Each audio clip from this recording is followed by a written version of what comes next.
L'odeur de fumée m'a réveillée à 2h14 du matin.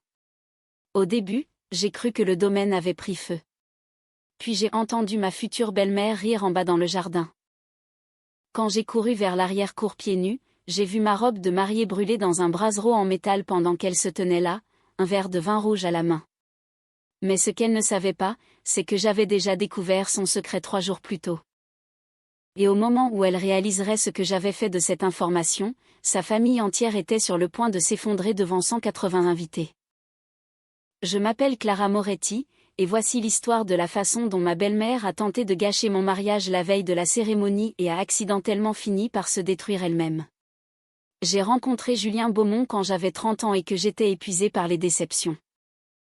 Je travaillais comme infirmière aux urgences traumatologiques à Paris. De longues gardes. Aucune vie sociale. La plupart de mes relations s'arrêtaient à la seconde où les hommes réalisaient que mon métier passait avant leur ego. Puis Julien a débarqué aux urgences après s'être ouvert la main lors d'une randonnée dans les gorges du Verdon. Il a flirté pendant que je lui faisais des points de suture. « Est-ce que vous êtes toujours aussi sévère avec vos patients ?» a-t-il plaisanté. « Seulement avec ceux qui font du cinéma », ai-je répondu. Il a ri si fort qu'il a failli rouvrir sa plaie. C'était Julien à l'époque, facile à vivre, chaleureux, impossible à ne pas aimer. Pendant la première année, notre relation semblait parfaite jusqu'à ce que je rencontre sa mère, Béatrice Beaumont, la reine de l'agression passive. Elle venait de la vieille bourgeoisie bordelaise et agissait comme si tout le monde contaminait l'air autour d'elle. La première chose qu'elle m'ait dite a été « une infirmière, comme c'est pratique ». Pratique. Pas intelligente. Pas compatissante. Pratique. Avec le temps, les insultes sont devenues plus tranchantes. Elle est jolie pour quelqu'un qui travaille toujours de nuit, je suppose que Julien aime les femmes indépendantes parce qu'elles n'attendent pas grand-chose de lui. Lors des dîners de famille, Béatrice rappelait constamment à tout le monde que l'ex-fiancé de Julien venait d'un milieu bien plus prestigieux. Pourtant, Julien me suppliait toujours de l'ignorer en disant qu'elle finirait par s'habituer. Mais elle ne l'a jamais fait. Et au fond de moi, je pense qu'il le savait. Le mariage devait avoir lieu dans la propriété familiale des Beaumont, un immense manoir en Normandie avec vue sur les falaises et jardins privés. Béatrice avait insisté pour l'organiser là-bas afin de m'accueillir convenablement dans la famille. J'aurais dû me méfier. 3 jours avant le mariage, j'ai accidentellement découvert quelque chose d'étrange. J'étais dans le bureau du père de Julien à la recherche de bougies supplémentaires quand j'ai trouvé une pile de documents juridiques cachés au fond d'un tiroir. Au début, j'ai cru que c'était des contrats commerciaux. Puis j'ai vu la signature de Béatrice et le nom d'un autre homme en dessous. Pas le père de Julien. Quelqu'un nommé Richard Valin. Les documents montraient des années de transferts immobiliers cachés et de comptes privés liés à Béatrice. Des millions d'euros. Au début, je n'ai pas compris. Puis j'ai remarqué les dates. Le compte avait été ouvert il y a 31 ans. L'année exacte de la naissance de Julien. Mon estomac s'est noué. J'ai discrètement pris des photos de tout. Je n'ai rien dit à Julien. Pas encore. Parce que j'avais besoin d'être certaine. Le lendemain, j'ai contacté un ami enquêteur privé que j'avais aidé à l'hôpital des années auparavant. 24 heures plus tard, il m'a rappelé. « Clara », a-t-il dit prudemment, « il y a quelque chose que tu dois savoir. » Je suis restée figée dans ma voiture en l'écoutant m'expliquer que Richard Valin n'était pas un inconnu. Il entretenait une liaison de longue date avec elle depuis des décennies. Et selon de vieux registres, il y avait de fortes chances que le père de Julien ne soit pas son père biologique. Je me suis sentie physiquement mal. Mais avant que je puisse décider quoi faire de cette information, Béatrice a agi. La nuit précédant le mariage, tout le monde logeait au manoir. Vers minuit, Julien est parti aider ses témoins à installer les décorations sous la tente de réception. J'ai fini par m'endormir à l'étage. Puis est venue l'odeur de fumée. Je suis descendue en panique. Et elle était là. Béatrice. Debout à côté d'un brasero en pyjama de soie pendant que ma robe de mariée se transformait en cendre noire. La robe que ma défunte mère avait aidé à dessiner avant de mourir d'un cancer du sein. La robe sur laquelle j'avais pleuré pendant les essayages parce que j'avais l'impression d'emmener un morceau de ma mère au mariage avec moi. Disparu. J'ai hurlé, « Qu'est-ce qui ne va pas chez vous ?» Béatrice paraissait d'un calme inquiétant. « Je t'ai rendu service », a-t-elle dit. Mon corps entier tremblait. C'était la robe de ma mère. Elle a piégé mon fils, a répliqué froidement Béatrice, « Tu penses vraiment que je vais laisser une infirmière embarrasser cette famille ?» Je ne pouvais plus respirer. Puis elle s'est approchée et a chuchoté, « Tu ne seras jamais à ta place ici. » Cette phrase a brisé quelque chose en moi. Julien est arrivé en courant après avoir entendu les cris. Quand il a vu la robe brûler, son visage est devenu livide.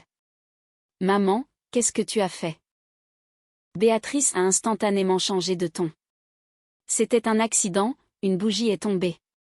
Arrête de mentir, ai-je hurlé. Pour la première fois depuis des années, Julien a semblé furieux contre elle. Mais c'est alors qu'est arrivé le moment qui a tout changé. Béatrice m'a pointé du doigt et a crié, « Elle est exactement comme cette femme qui a manipulé ton père. » Cette femme. Ma mère décédée.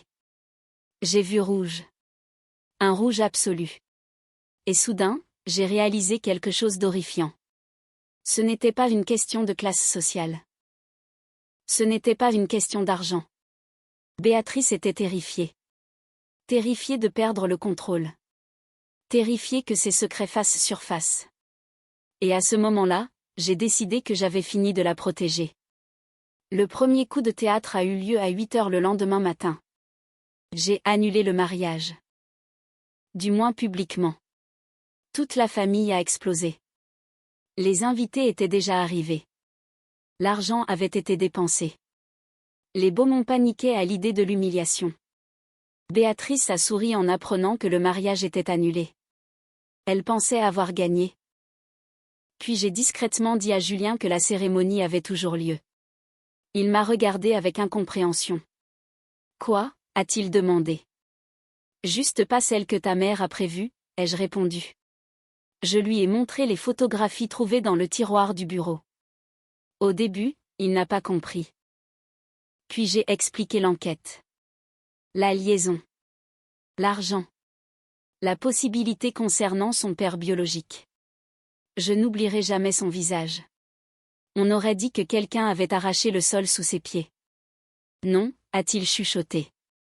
Je suis désolé, ai-je ajouté. Julien a immédiatement confronté Béatrice. Elle a tout nié. Elle a hurlé. Elle a pleuré. Elle m'a traité de folle. Jusqu'à ce que le père de Julien, Hubert, entre dans la pièce en tenant les mêmes documents. Apparemment, il savait déjà. Deuxième coup de théâtre. Pendant 12 ans, toute la pièce est devenue silencieuse. Je suis resté parce que j'aimais mon fils, a-t-il dit calmement. Béatrice avait l'air terrifiée maintenant. Mais tu as continué à me voler, a-t-il poursuivi, et maintenant tu as brûlé la robe de Clara. C'était la goutte d'eau. Il a sorti les papiers du divorce, déjà signés. Béatrice s'est presque effondrée. Tu ne peux pas faire ça juste avant le mariage, a-t-elle supplié. Mais il l'a regardée froidement et a répondu, il n'y a plus de mariage. Elle pensait qu'il parlait de l'annulation. Ce n'était pas le cas. Car à midi, Julien et moi avions déplacé la cérémonie. Le nouveau mariage a eu lieu dans une minuscule chapelle au bord de l'eau à 40 minutes de là, près d'Honfleur. Seuls les amis proches sont venus. Mes collègues, quelques personnes en qui Julien avait vraiment confiance, pas d'invités mondains, pas de politiciens, pas de faux sourires. Et la meilleure partie. Je portais la seconde robe de ma mère. Celle dont personne ne connaissait l'existence. Avant de mourir, ma mère avait secrètement fait fabriquer 2 versions de ma robe de mariée parce qu'elle craignait qu'il n'arrive quelque chose à la première pendant le stockage. J'avais gardé la robe de secours cachée pendant des années. Béatrice avait brûlé la mauvaise robe. Quand j'ai remonté l'allée en portant la seconde, Julien s'est mis à pleurer.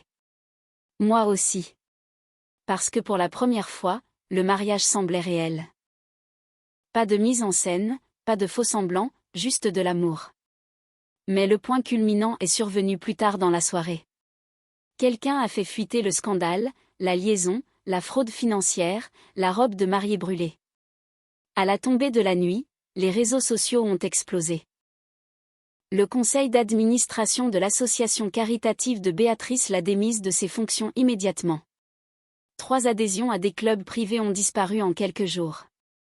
Et le père de Julien a gelé tous les comptes joints liés à son nom. Le karma a frappé vite. Mais le plus gros choc est arrivé une semaine plus tard. Les résultats de l'ADN ont confirmé que le père de Julien n'était pas son père biologique. Richard Valin l'était. Béatrice a tout perdu en essayant de protéger un mensonge qui avait déjà détruit sa famille des décennies plus tôt. Et Julien? Il a eu une période difficile. Pas à cause de l'argent. Mais parce que l'homme qu'il avait élevé, la seule personne qui s'était vraiment comportée comme un père, avait souffert en silence pendant des années. Un soir, Julien s'est effondré en pleurant à mes côtés. « Je ne sais même plus qui je suis », a-t-il confié. J'ai tenu sa main et j'ai chuchoté, « Tu es l'homme qui a choisi la vérité quand c'était important. » Et honnêtement, cela comptait plus que les liens du sang ne le pourraient jamais. 1 an plus tard, Julien et moi avons renouvelé nos vœux en privé sur une plage en Bretagne. Pas d'invités. Pas de drame familial. Juste nous deux. Parfois, les gens me demandent si je regrette d'avoir dénoncé Béatrice. Non. Parce que les gens comme elle passent leur vie à croire que le pouvoir les protège des conséquences.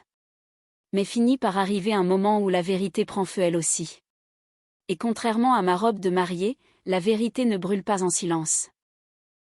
Cette histoire nous rappelle avec force que les apparences sont souvent trompeuses, surtout dans les milieux qui se veulent irréprochables. La trahison de Béatrice ne se limite pas à la destruction matérielle d'une robe, c'est une tentative délibérée d'effacer l'identité et l'héritage émotionnel de Clara. En France, où les traditions familiales et le patrimoine ont une importance capitale, voir une figure maternelle agir avec une telle cruauté pour protéger ses propres secrets est particulièrement frappant. Le courage de Julien est également remarquable, il a su privilégier l'intégrité et l'amour sincère face à l'héritage toxique de sa mère. Cette vidéo met en lumière le fait que la véritable famille n'est pas toujours celle du sang, mais celle que l'on choisit de construire sur la base de la confiance. La chute de Béatrice est une leçon de morale brutale, prouvant que même les murs les plus épais des manoirs ne peuvent cacher éternellement la vérité. On voit ici que le silence imposé par la bourgeoisie peut parfois se transformer en une bombe à retardement. Que pensez-vous de la réaction de Julien face à la découverte de ses origines et auriez-vous eu le courage de Clara pour affronter une belle-mère aussi influente et manipulatrice? N'hésitez pas à partager vos expériences ou vos avis dans les commentaires ci-dessous.